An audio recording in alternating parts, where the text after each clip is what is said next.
नमस्कार दोस्तों, आप सभी को जीके स्टडी बापन में आपका दिल से स्वागत है।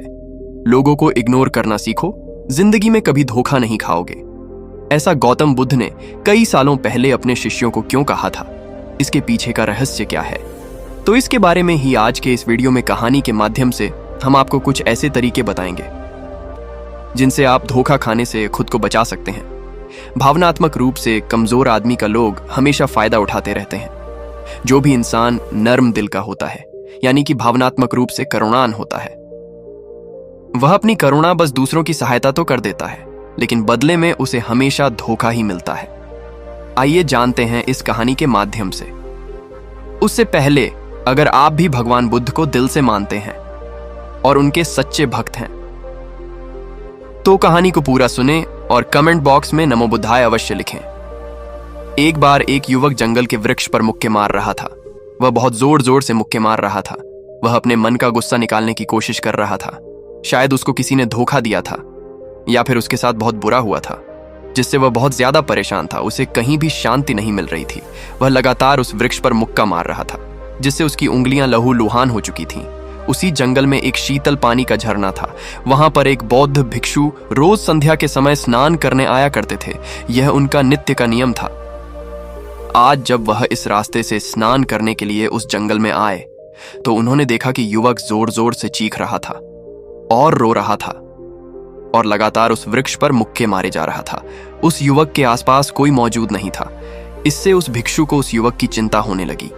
उसने सोचा कि अगर मैं इसे ऐसे ही अनदेखा करके चला जाऊं तो कहीं यह आत्महत्या ना कर ले।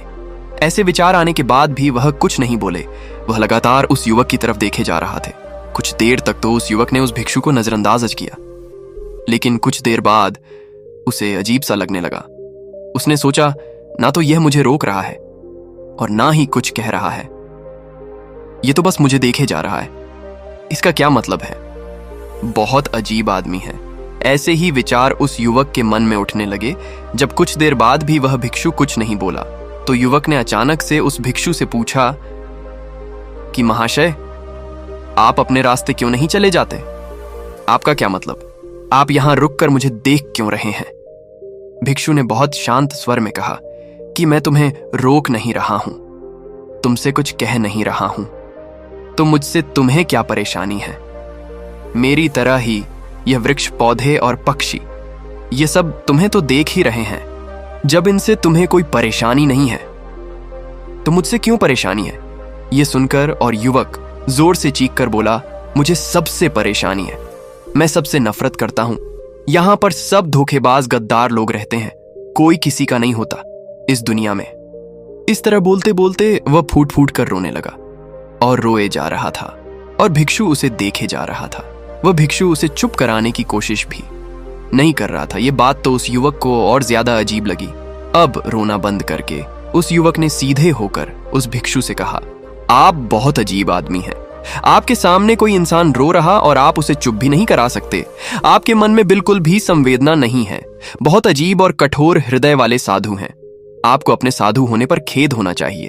और ऐसे ही ना जाने क्या क्या जली कटी बातें वह युवक उस भिक्षु को सुनाने लगा। कुछ देर बाद जब युवक का गुस्सा निकल चुका, तब भिक्षु ने बहुत ही शांत स्वर में कहा कि आज मैं तुम्हें कंधा दे सकता हूं, तुम्हारे आंसू भी पहुंच सकता हूं, लेकिन इससे तुम्हारी समस्या का समाधान नहीं होगा। कुछ देर के लिए तुम्हारा मन शांत हो जाएगा। उसके बाद फिर वही जिंदगी, वही लोग जो तुम्हें आज कंधा देने के लिए भी तुम्हारे पास नहीं है। फिर से तुम उसी जिंदगी में लौट जाओगे। कोई तुम्हें धोखा देगा, कोई तुम्हारा फायदा उठाए और तुम अपने मन को ऐसे ही तकलीफ पहुंचाते रहोगे। तो आंसू पोंछने की बजाय तुम्हें मुझसे कुछ ज्ञान की बातें जान लेना चाहिए, जिससे तुम्हें जीवन में कोई भी धोखा ना दे सके, तुम्हारी अच्छाई का कोई भी फायदा ना उठा सके।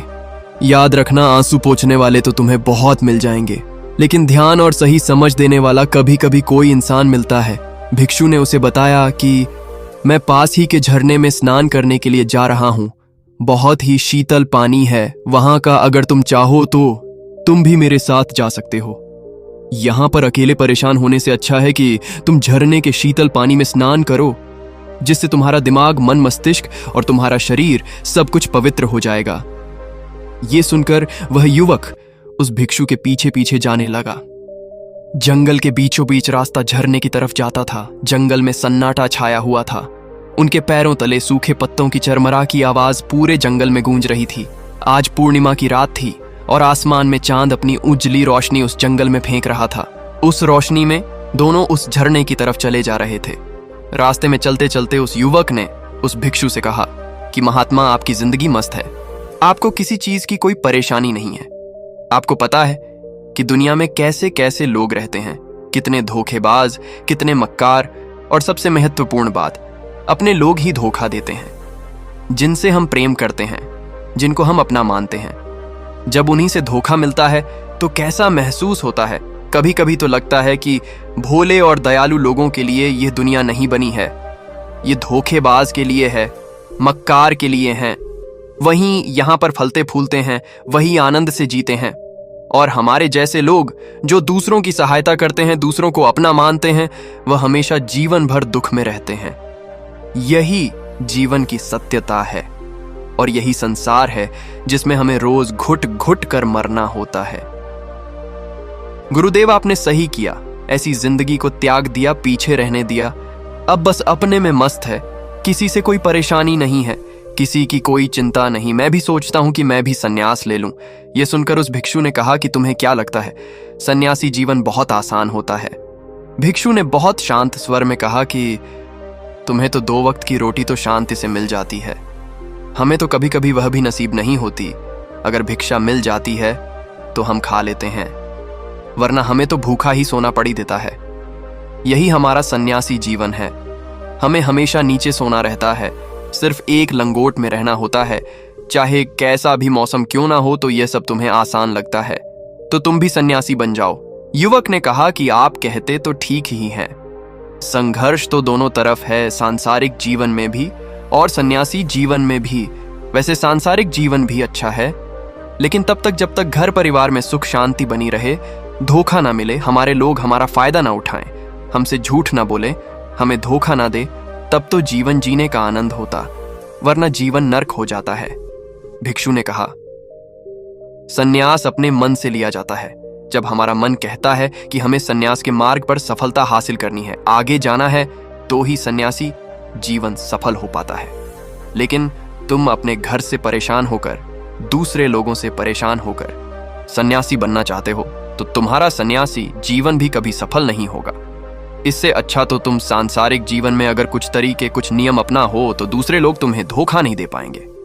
सबसे पहले तो यह समझो कि धोखा उन्हें ही मिलता है जो भावनात्मक रूप से कमजोर होते हैं, जिनका दिल जल्दी पिघल जाता है, जो दूसरों को दुख में नहीं देख पाते। ऐसे लोगों के साथ धोखे होने की संभावना ज्यादा होती है, क्योंकि कोई भी आदमी अपनी परेशानी बताकर, अपने आप को दुखी बताकर तुम्हारा फायदा उठा सकता है। क्या पता वह झूठ बोल रहा हो, वह दुखी होने का अभिनय कर रहा हो, लेकिन आपको तो सच ही लगेगा। और उसके कुछ समय बाद आपको पता चलता है कि आपके साथ धोखा हो गया। उसके बाद आपका मन अंदर से टूट जाता है।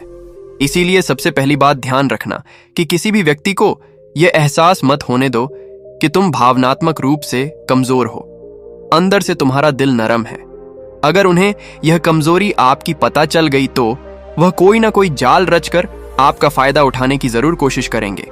चाहे आप अंदर से संवेदनशील हो, दूसरों की मदद करने वाले हो, लेकिन किसी को एहसास मत होने दो, ऊपर से कठोर बने रहो। जब लोगों को लगेगा कि इससे कुछ बोलने का फायदा ही नहीं है, ये आदमी कठोर है, नहीं पिघलेगा, तो खुद वह लोग जो झूठे हैं वह आपके पास आएंगे ही नहीं। वह उन्हें चुनेंगे जो उनके आसान शिकार होंगे। दूसरी बात यह है कि हम बहुत जल्दी दूसरों पर विश्वास कर लेते हैं, और हमारी जल्दी विश्वास करने की आदत ही हमें हानि पहुंचाती है। 2 दिन तुम्हें किसी से मिले हुए नहीं होते हैं और तुम एक दूसरे के हो जाते हो, एक दूसरे पर पूरा भरोसा करने लग जाते हो, और यह भरोसा तीसरे दिन टूट भी जाता है, और फिर तुम्हें धोखा मिलता है, और फिर तुम परेशान होते हो। इसीलिए समय दो। किसी भी चीज को, किसी भी रिश्ते को आगे ले जाने के लिए समय की जरूरत होती है। समय के साथ तुम्हें सामने वाले इंसान की अच्छाई और बुराई पता चलती है। तब तुम्हें पूर्ण रूप से पता चलता है कि इंसान वास्तव में कैसा है, अच्छा है या बुरा है, और वह कुछ समय देने के बाद ही होता है। इसीलिए जल्दी किसी पर विश्वास मत करो। तीसरा तरीका, समझने के लिए तुम्हें ऐसे लोगों को समझना होगा जो दूसरों की चापलूसी करते रहते हैं। कुछ लोगों की आदत होती है चापलूसी करने की। आपके सामने आपकी तारीफ करेंगे या आपके बारे में अच्छा अच्छा बोलेंगे और आपको लगेगा कि यह इंसान कितने अच्छे हैं, मुझसे कितना प्यार करते हैं, लेकिन वास्तव में उनकी वह चापलूसी एक जाल होती है ताकि वह आपका दिल जीत सके। और उनको चापलूसी करने का मौका तभी मिलता है जब आप दिखावा करते हैं। अगर आप उनकी चापलूसी से प्रभावित ही नहीं होंगे तो कुछ समय बाद वह चापलूसी करना बंद कर देंगे। इसीलिए किसी के सामने दिखावा मत करो, वरना आप तो आकर्षण के केंद्र बन जाते हो। लोगों को लगता है कि शायद इसके पास बहुत ज्यादा धन संपदा है, इसीलिए इतना दिखावा कर रहा है, और इसी वजह से जो लोग आपका फायदा उठाना चाहेंगे वह आपके करीब आने की कोशिश करेंगे, आपसे चापलूसी करने की कोशिश करेंगे। अगला नियम बताते हुए भिक्षु ने झरने की तरफ इशारा किया। वह झरने के पास पहुंच चुके थे। युवक को भी एहसास हो चुका था क्योंकि वहां पर ठंडी ठंडी हवा चल रही थी। झरने की तरफ जाते हुए भिक्षु ने कहा कि सांसारिक जीवन में एक बात समझने की यह होती है कि हम जिसकी सहायता कर रहे हैं, चाहे किसी भी रूप में, धन से, शारीरिक रूप से, या जिस भी अवस्था में हम किसी की सहायता कर रहे हैं, तो हमें यह ख्याल रखना चाहिए कि सामने वाला वापस कभी भविष्य में हमारी सहायता करने योग्य है कि नहीं है। अगर किसी को पैसा उधार दे रहे हो तो यह समझो कि उसके पास आय का कोई साधन है कि नहीं है। काल भविष्य में वह तुम्हें वापस कर पाएगा कि नहीं कर पाएगा। अगर वह नहीं करेगा तो तुम्हें तकलीफ होगी, तुम्हें दुख होगा। ऐसे तो इंसान करुणा बस भिखारियों को भीख देता है, लेकिन वह गलत नहीं है, क्योंकि जो भी पैसा अपने सामने वाले को दिया है उससे आपके ऊपर कोई ज्यादा प्रभाव नहीं डालेगा अगर वह आपको वापस भी नहीं लौटाए तो।